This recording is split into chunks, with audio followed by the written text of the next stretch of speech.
In the previous session, we discussed about food adulteration and various methods of food adulteration. Now we are going to discuss about common food adulterants and its ill effects. Here you can see a table with the three columns. The first column indicates food and second column the adulterants used for the adulteration and the third column its ill effects. So let us discuss one by one. The foods such as food grain, pulses, spices are adulterated with sand, marble chips, and stones, and earth filth, and its ill effects are going to go it is on teeth and digestive system or gastrointestinal tract. The food such as flour, powder, spices are adulterated with chalk powder talc, which is also powder like and white in color, and different color powder of chalk is obtained, and it is going to be added, and it is going to have effect on normal digestion. The milk is contaminated with or adulterated with contaminated water. It is going to affect on gastrointestinal tract and also decrease the nutrition of the milk. The edible oils are adulterated with mineral oil, and it is having a toxic effect on various organs. And the mustard seeds are adulterated with argemone seeds, which are having the same appearance, and it is going to affect on eyesight and also heart. The dals are adulterated with kesari dal, which is going to have ill effects of lathrism or crippling paralysis. So these are the some of the few adulterants used for the adulteration of the food. Let us see how we can check or control the food adulteration and how the government is going to avoid or control food adulteration. So food adulteration is a very bad practice and we have to control it to protect the health of the consumers. So for control of food adulterants, the legislation measures are considered as effective means of achieving good food quality. So the rules and regulations are made and acts are made to check the adulteration by effective means and then thereby maintaining the good quality of food. There are many acts for combating food adulteration. The important is two. The first one is Prevention of Food Adulteration Act of 1954 and the second one is Fruit Product Order. So these two methods of or measures used for control of food adulteration we are going to discuss one by one. The first one is Prevention of Food Adulteration Act of 1954. It was passed on 1954 and came into action or implemented in 1955. Its objective or aim is to intended to protect the common consumer against adulteration and supply of adulterated food products. So to protect the common consumers either by adulteration process or supply of the adulterated food products. This act is very effective. So this act ensures food should be pure and wholesome and prevention of fraud or deception and encourage fair trade practices. So these rules and regulations imposed on food production, marketing, supply is going to ensure good quality for the consumers. Features. It governs this act governs rules and regulations of usage of food additives and various food adulteration process. No person shall manufacture, sell, store, distribute any adulterated or misbranded foods. So if anyone is going to perform this mentioned methods, then the act is going to take action and fine or imprisonment can be given for the person. Next one is after Prevention of Food Adulteration Act. The second one is Fruit Product Order, short form FPO of 1955. This regulates manufacture and distribution of fruits and vegetable products, sweetened aerated water, ready to serve beverages, synthetic syrups and vinegar. So various vegetable products, sweetened aerated waters, various type of happy, fizzy, various type of fruit juices, maza, fruity, all these which are obtained from the foods are going to be checked for their quality. Under this order, must obtain the license issued by authorized license officer of food processing industry. So anyone who are going to open industry of these items, they should get the license from the authorized officer from the food industry. The license is important to put FPO standard mark on the product. So fruit products, various type of fruit juices, fruit jams, industries, they should get the license, and once they obtain, they should maintain the quality, and once they maintain the quality, they can put FPO on their marketing items, which ensures quality. Next is national programs related to nutrition. So to maintain good health of the citizen of a nation, various programs are launched by Indian government, and they are called as national programs. There are different types of programs. If it is in international level, they are called as international programs, national level programs and state level programs. We are discussing the programs of our country launched by government of India, that is national programs.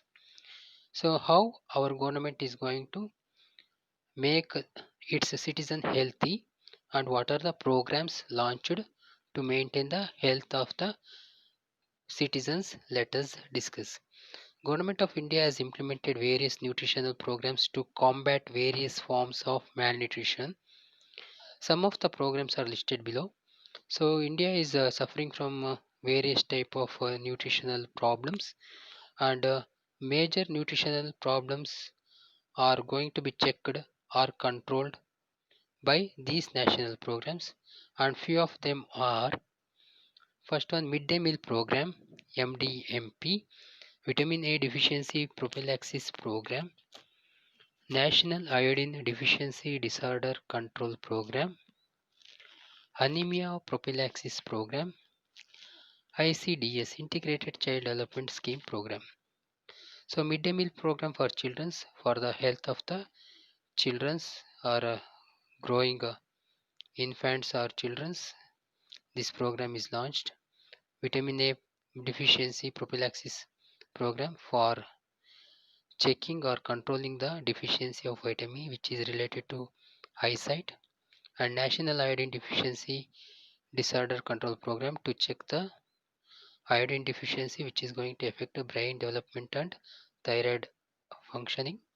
Anemia for checking the iron content or blood of the person, because iron is deficiency causes anemia, which is one of the major nutritional deficiency problems of developing countries. ICDS, so to ensure the child proper development so that they become a healthy young citizens. So let us see these programs one by one. So first we'll start with the midday meal program, which is also called as school lunch program. This program is launched by planning and implemented to providing the lunch for school children. So the school children are going to get the afternoon meal along with the education, so that they can improve both their literacy level and also health condition, mainly aimed at attracting poor children to attend school and retain them to improve literacy rate. In this program, literacy rate also increases, and also the nutritional status also enhanced, improving the nutritional status of the children. So today's children are future citizens. So good healthy children will become healthy citizens. Hence, to ensure that these programs plays a very vital role. The guidelines of this program is, according to this program, the child should be supplemented with proper nutritious food, and it is just a supplement and not a substitute for home diet. So along with the home diet, this midday meal acts as a supplement for enhancing the nutritional status. It should provide one third of the energy of the child and half of the protein requirement of the children's.